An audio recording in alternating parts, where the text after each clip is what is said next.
Here in front of us today is a 2006 Chevy Silverado 2500. So the 1500 trucks are a little bit different than the 25 and 3500 trucks. So just keep that in mind as we're going through this procedure. In order to do ball joints, you need a ball joint press. Now I know not everybody has a ball joint press. Easiest place to rent one from is part stores. Normally they have one that you can rent from them, or maybe you might know someone that has one. Outside of this is all the tooling that we used in the video. Pretty basic tooling. If you don't have an air compressor or any air ratchets, then you can just use hand tools. And also, if this video is helpful for you, don't forget to go down below, hit the like button, and also subscribe for more content.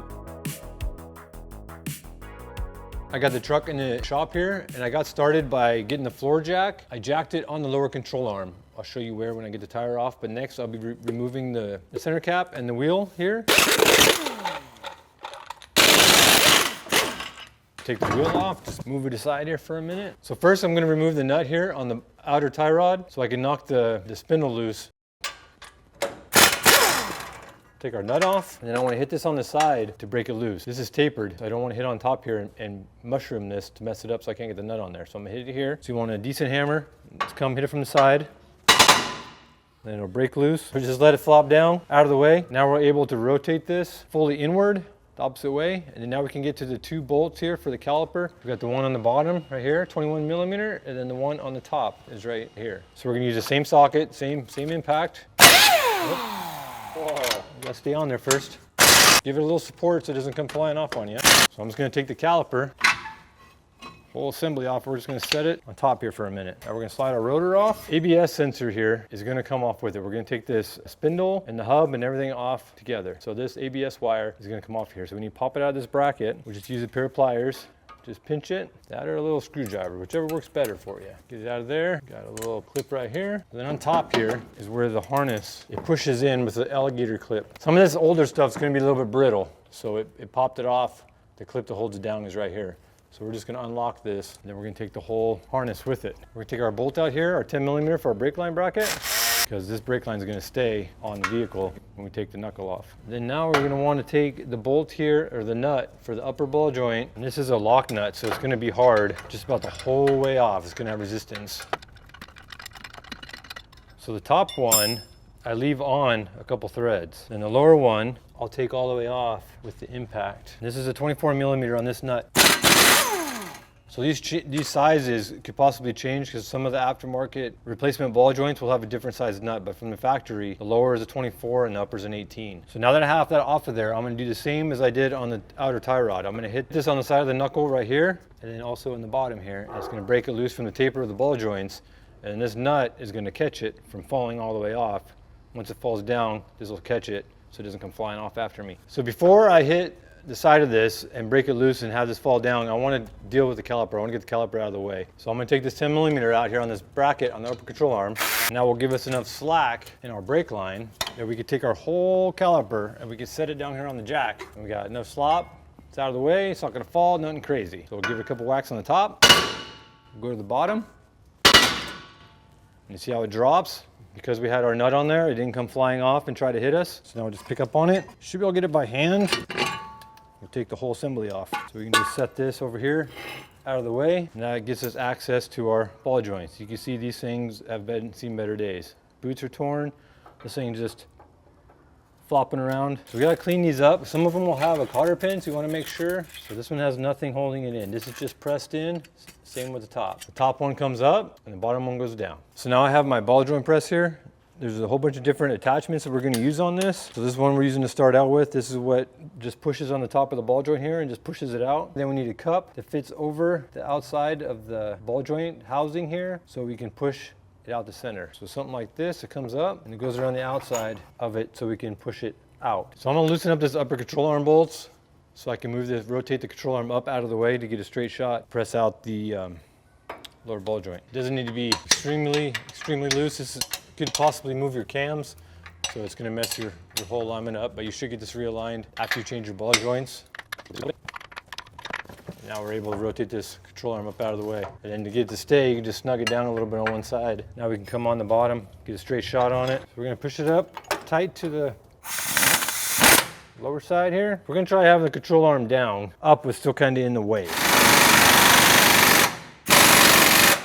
So So there's our lower one. Man, it's definitely time to change them. So I'm gonna clean up some of this grime on here. I wanna make sure I don't have any dirt in here when I'm trying to put the new one in. Clean this up a little bit here, scrape some of this crap off. All right, so I'm good with that. Got it cleaned up, so now we want to match up our new part. So it looks like the lower. It comes with these take the other nuts. The nuts use a cotter pin, so we got a cotter pin, a little Zerk fitting. We want to push on this outside right here. And sometimes if you don't have enough of a lip, you could pop the dust seal off, but we have enough, there's enough room right here. So now we got to get a different cup. It's going to fit. Let's try this one.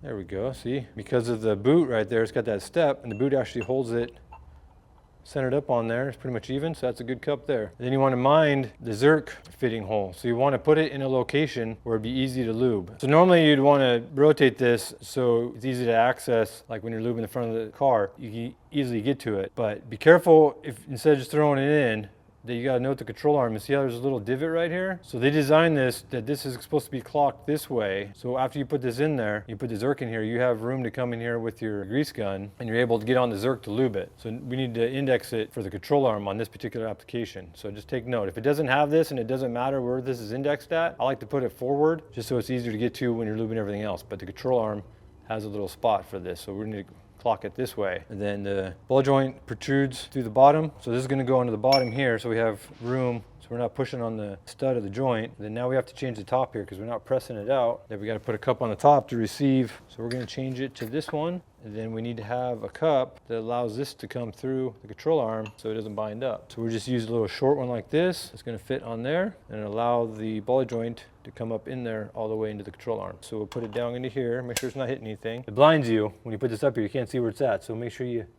get it where you want it. You can kind of hold it and you can run it up by hand, or you can just bring it up with the impact very carefully. Or if you don't feel comfortable doing that, you can push it up in there. And then we're gonna bring this up all the way tight to the control arm here. And I kind of give it a little more impact because I want to ram it. I want to make sure that it's tight when it gets all the way up there.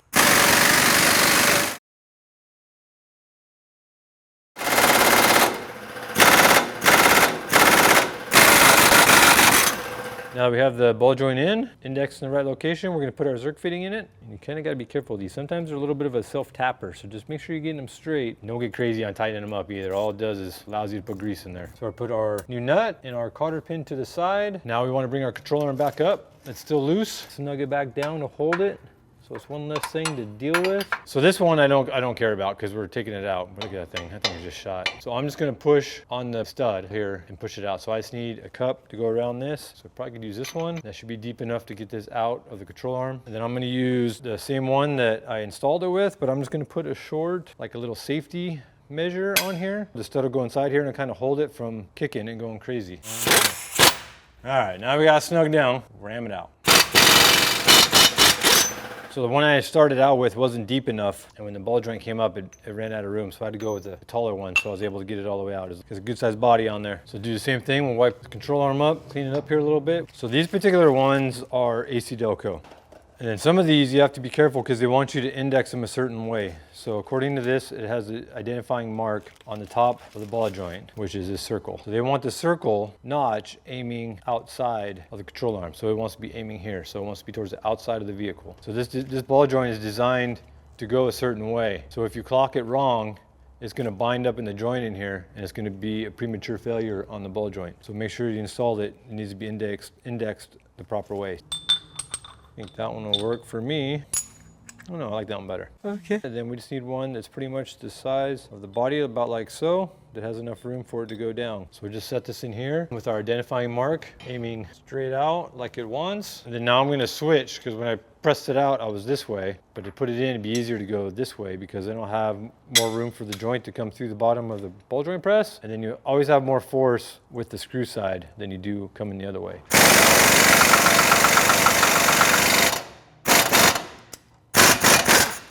The top one's a lot smaller of a joint than the bottom one is, so the bottom is going to take a lot more force because this carries most of the load. See how this one now, the old one didn't have a snap ring on it, and now they want you to install a snap ring on the bottom side of it. Just in case it starts to go anywhere, it'll catch on the control arm. So this one comes with a snap ring, and then it has a Zerk and a washer. So we're going to add the washer when we put this back together before the nut on this particular one. The stock one, the nut was part, or the washer was part of the nut, and you're going to use multiple sockets on your Zerks. This Zerk was a 7mm. This Zerk is an 8mm. So all this is gonna be a little bit different on the aftermarket. Try to get it to go straight as possible and just get it snugged down. Got a pair of snap ring pliers. Get it ready here. Bring the control arm up. Put our snap ring on here. Give it a little rotate, make sure we're in the groove. It doesn't touch a control arm, it's just a safety that if this starts coming up, it'll catch it from popping all the way out. So there we go. Got our upper ball joint in it, our lower ball joint. Now we're ready to put our knuckle back in. So this is what I was talking about the aftermarket nuts being a different size. So we use a 24mm to take off their factory one, and now 24 is not big enough. Now I'm going to use an 1/16". And I feel like there's a misconception about the whole ball joint and tightening procedure. So this is tapered. So there's no way you can torque this nut and have this taper, everything seated properly, and this actually gets torqued to line up with this hole in order to put the cotter pin in here. So pretty much the moral of the story is you don't need to torque it, you don't need to tighten it to death. So there's a happy medium. Go a little over snug, and then you tighten it to the point where your notch lines up with your hole so you can put your cotter pin in it. So I like to put the lower one on, so I'll have the lower one in my hand. I got a little bit of dirt on here. I wiped this off where our new ball joint is the taper is gonna fit in here, and where the new dust sleeve is going to fit. Kind of step in to support myself, and then I'm gonna pick it up. And now that we loosen the lower control arm, we have to come in here and get this back up to get it started. Gotta line up the lower and the upper at the same time. Now that it's stiffer, so pull it up, then I can start the nut. Just try to get it as far as you can by hand. Plenty of thread sticking through there. We get our washer and our nut. So now when you go to tighten this, if you do it by hand, it's going to try to rotate it up against the control arm, which is fine, but you got to be careful that if this is too far down on this joint or on the taper, that it can catch up the bracket or something on the knuckle can catch on the control arm and it'll kind of bind up. So just make sure if you let it go all the way over here to one side and you're tightening it, that it's not binding up on here. So normally if you just started this nut with a couple threads, this would be hanging down lower. So if this all the way over here, there's a possibility that part of this knuckle could get caught underneath the control arm here or something. And then you tighten this nut up and it's not tightening up on the taper, it's tightening it up because it's binding up over here. So I like to tighten it up in a straight neutral position, and then I'll just use an impact, and then I'll just bring it up snug. Pretty much snug there, so I'll go tighter, and then I'll look of where my hole is. I gotta go a little bit tighter.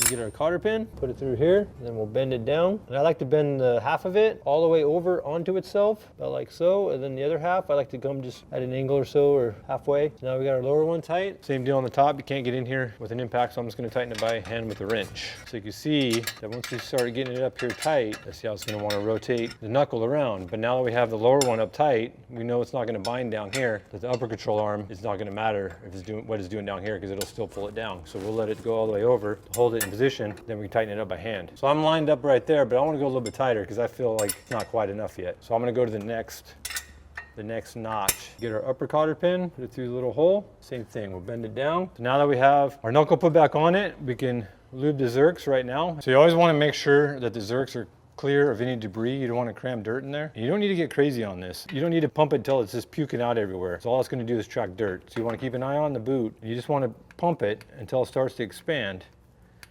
And see, we got some wrinkles in there, so we can go a little bit more. Just about like so. We've got a good even amount of grease in there. It's pushing in the joint. We know the joint is full. And then there's excess of grease on top here. You don't want to leave it there so you can prove to people that you lubed your ball joint, because all that's going to do is attract dirt to the Zerk fitting, and then you're going to have to clean it off, or you're just going to ram dirt in there next time. So after lubing it, clean off all the excess grease on there so it doesn't attract any unnecessary dirt. And then now, because this is not all the way together, we can just rotate this over here, get to this Zerk in the back, and we'll do the same thing. So now that we got our ball joints all lubed, tight, we're all done there. So now we can put our rotor back on. Just kind of knock the rust and stuff out of the inside and kind of make sure that you don't have any clumps, anything that's going to keep it from not sitting flat on there. So slide our rotor back on there, on here. What I like to do is, so you slide it on, hold it there. You take one of the lug nuts. So I put it on backwards and I spin it on by hand, and then it will hold the rotor seated up against the hub. So you're not fumbling with it when you're trying to get the caliper and everything else on. Take our caliper brake assembly, and you got to be careful with this because you could twist up this brake line. And the pads are kind of flopping in here. You got to hold the pads. See how that rotor stays nice and in place now when I have to wiggle this to put it together? So we can kind of hold it here for a second, lay out our brake line, make sure that we don't have it twisted. So that looks pretty good there. It's not all twisted up. So now we can get our caliper bolts, our mounting bolts. It's always nice to start with the top one because then it can hold itself there and you don't have to keep fighting with it. Then we're going to put our brake line back on here. So this has a little pin in it, a little hole in the knuckle there. So we got to line that up. Then we can start our bolt.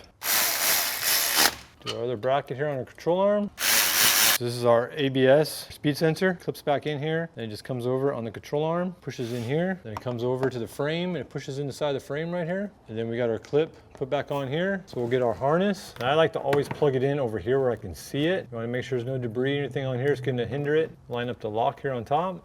We want to click, and then we'll just come over, and there's a hole on the other side of the shock right here that this little stud goes in, this little alligator clip. So now we'll bring this over back straight where the tie rod lined up, we'll bring it up here. Then we'll get our original nut that is a tapered dimpled lock nut. So you gotta be careful with this. You gotta push it up tight into the taper of the knuckle here, or else this joint will just spin when you try to tighten it. It helps if you have an impact, because the impact spins it faster, so it'll actually run it down instead of spinning the whole ball. But I kind of hold up on it. You can see it's trying to spin on me, so I got to cram it up.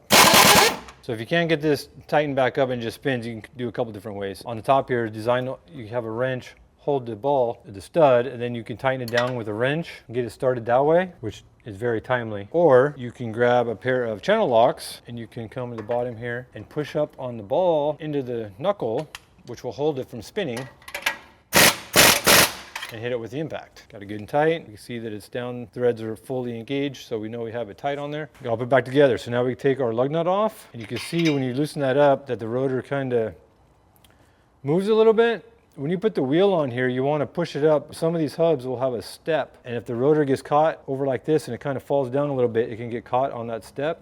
And you tighten it up, it'll pop up there, and you can kind of distort the rotor and actually cause a brake pulsation. And don't forget to tighten up your upper control arm before you put your wheel on. It's always best to tighten this up at ride height, so it works out good to have the jack on the lower control arm, which pretty much the weight of the vehicle is pushing on the suspension, so this is pretty much at ride height. So then you're not doing a premature bind or an awkward bind in your bushings to have them prematurely wear. Then we're gonna come up, we're gonna push it all up, and we're gonna push on it with our knees here and hold it up snug. And then now, make sure you don't put them on backwards so the tapered goes to the wheel. It would be kind of interesting though if you put them this way, because it'd be kind of funny to see you tighten them up, but they go this way. But after you get two of them on there, you can snug them down, 22 millimeter.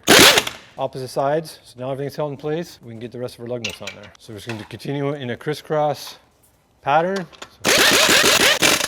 Normally these are torqued to 140 foot-pounds, but I just impacted them on, so that's the way I did it. So now we're gonna take our cap, knock the dirt out of the center.